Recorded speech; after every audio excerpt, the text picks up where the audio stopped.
ঠিক কি না? আজকে আমরা যারা মসজিদে আছি আমরা স্বীকার করি আল্লাহ কয়জন? আমাদের নবীকে মুহাম্মাদুর, আমাদের সংবিধান হবে আল কোরআন। রাজি আছে কিনা?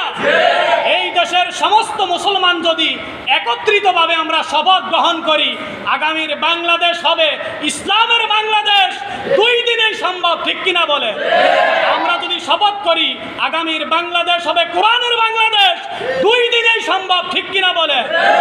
কোরআন যদি রাষ্ট্রে ক্ষমতায় আসতে পারে কোনো মানুষ জুলুমের শিকার হবে, অন্যায়ের শিকার হবে, নিরপরাধ কেউ অন্যায়ভাবে জেলখানায় বন্দী থাকবে।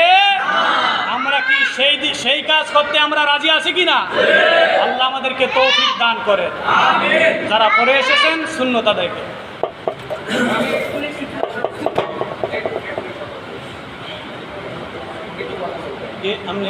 বলেন।